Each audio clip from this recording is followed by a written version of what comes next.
Yo, what's good, family? How y'all doing? This is Mario Matthews, owner and operator of Menace Till Dawn Productions, and author of the new book, Dream No More, Rise of a Lion.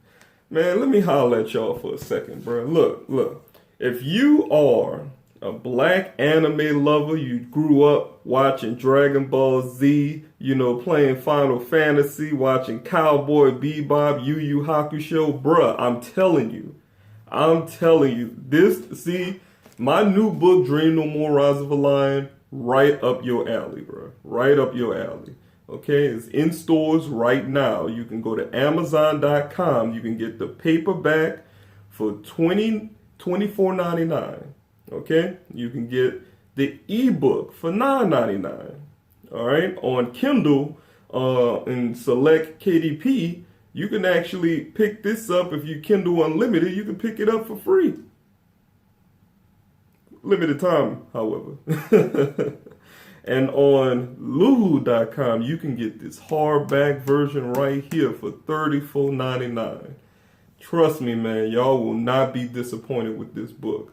Thank you for all the love and support. I really appreciate y'all. Okay, so let's get to the main topic. And today we are going to talk about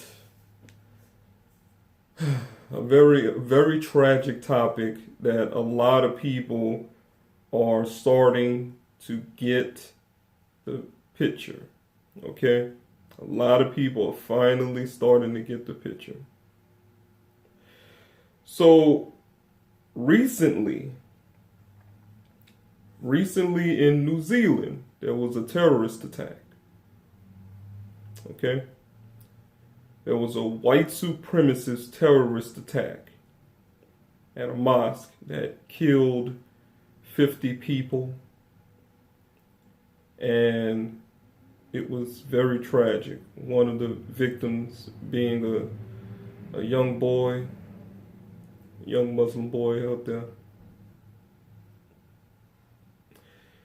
And the world is starting to come to grips with the fact that we have those people out there, those people that are subscribing to the ideology of white supremacy, openly enacting violence of terror and destruction upon communities around the world. A lot of us have questions. A lot of us have concerns.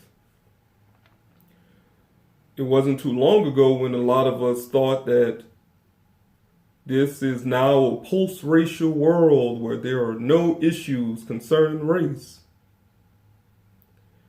Yet you have people out here that have been festering within our communities for a very, very long time, waiting for their opportunity to enact egregious violence upon random people.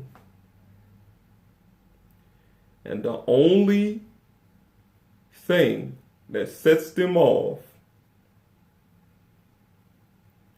is either the differences in some kind of ideological differences, or the color of your skin.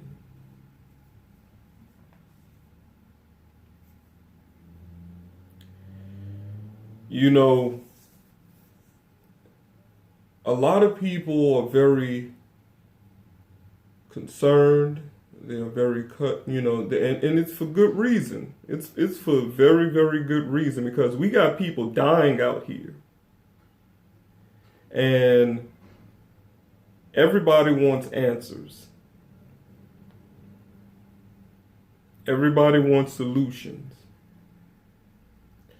But are you willing to make the necessary sacrifice as a global community to really solve the problem of racism, white supremacy?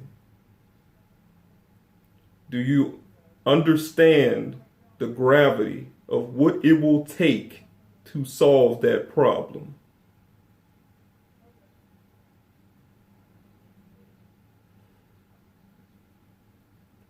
To be honest, I don't think the world has come to terms with that yet.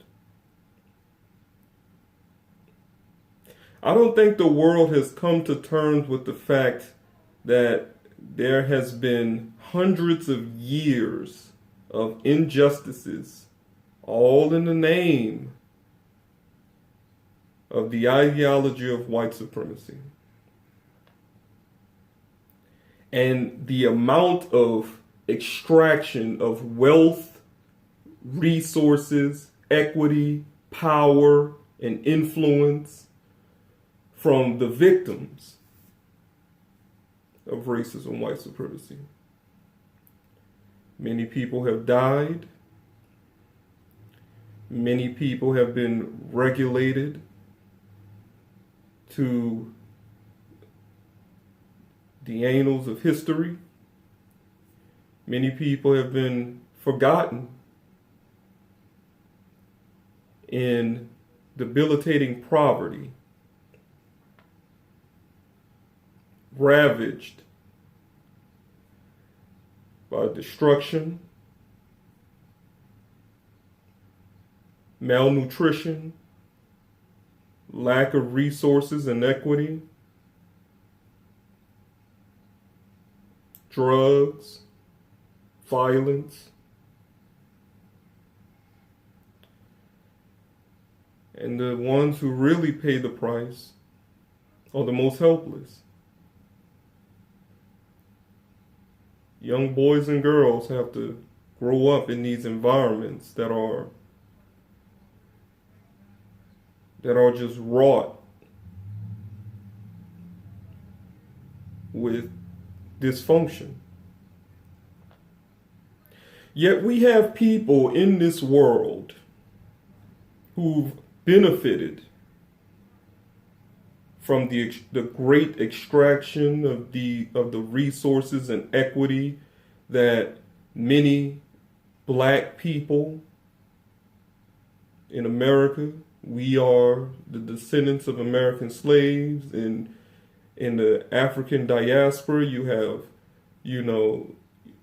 have slaves from all over the world they're just being taken advantage of. The descendants of these slaves have been essentially taken advantage of from all over the world, starting from the transatlantic slave trade, and even before then, the Middle Eastern slave trade.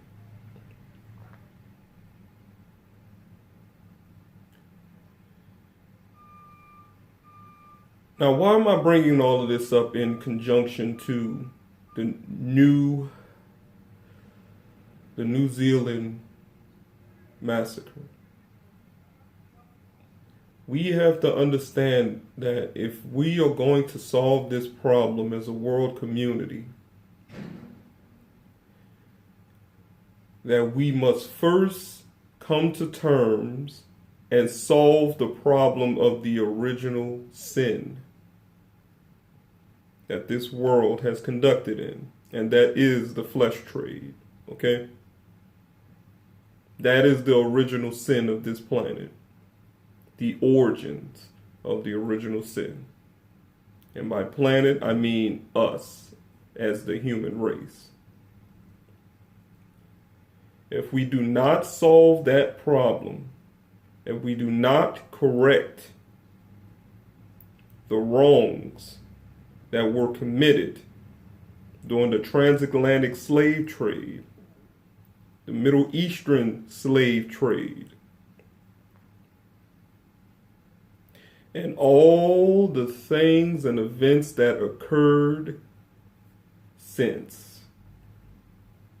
We don't solve those problems,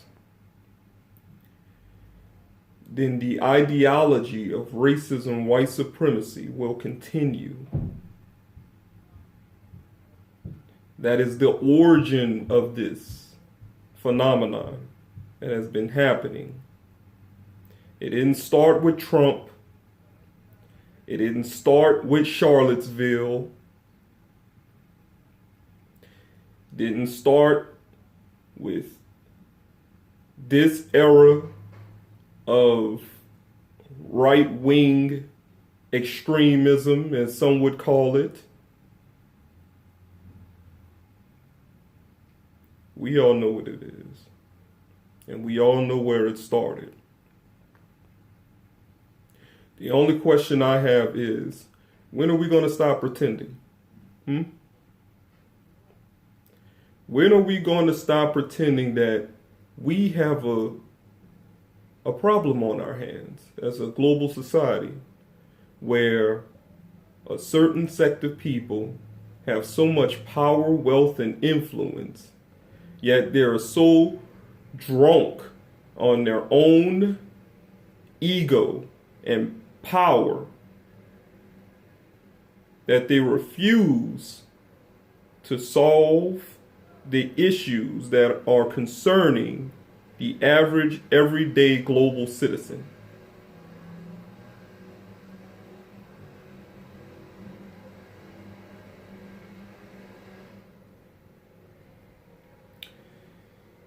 And if y'all hearing some construction in the background, I'm sorry about that. Not much I can do. But yeah. At any rate, that's my video. I'm going to holler at y'all later. Please like, share, and subscribe. And thank you for everything. I really do hope that this will change. And it is very, very unfortunate that we have to go through events like this in order to have these conversations. It shouldn't happen this way. And my thoughts and prayers goes out to all of the family members affected. I love y'all. Y'all be cool. Everlast.